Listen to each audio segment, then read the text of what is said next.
Привет, друзья! Компания Oppo представила сразу два новых складных смартфона Find N2 в форм-факторе книжки и раскладушку N2 Flip. Давайте рассмотрим обе новинки подробнее. Подписывайтесь на канал.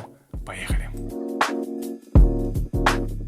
В этом ролике про Oppo Find N2. Он получил внутренний 7,1 дюймовый дисплей LTPO разрешением 1920 на 1792 пикселя, который имеет пиковую яркость 1550 нит.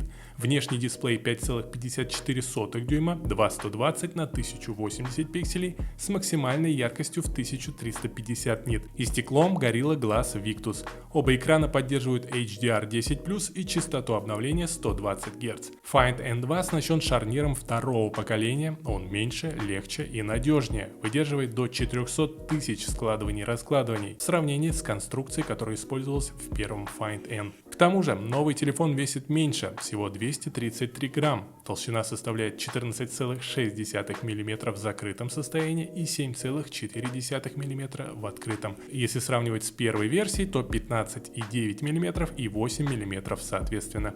Oppo также называет складку на экране почти невидимой по сравнению с прошлым поколением. Про характеристики: Snapdragon 8 Plus Gen 1, 12 или 16 ГБ оперативной памяти на выбор, до 512 ГБ быстрой UFC 3.1 памяти и Android 13 на базе ColorOS 13. Аккумулятор емкостью в 4520 мАч с быстрой зарядкой в 67 Вт. Камера — это основная на 50 мегапикселей Sony IMX890, сверхширокоугольная на 48 мегапикселей, также от Sony IMX581, и телеобъектив на 32 мегапикселя с двукратным увеличением. Селфи-камера на 32 мегапикселя. За обработку изображения отвечает фирменный чип Mary Silicon X. Oppo Find N2 будет запущен 23 декабря по цене 73 тысячи рублей на родине, в Китае, конечно. Ждем адекватных цен. Про Oppo Find N2 расскажу в следующем ролике. Спасибо за лайки, подписывайтесь на канал, подписывайтесь на мою группу в Telegram, где я публикую самые выгодные цены на технику из AliExpress и Яндекс.Маркета. Впереди много интересного. Пока-пока.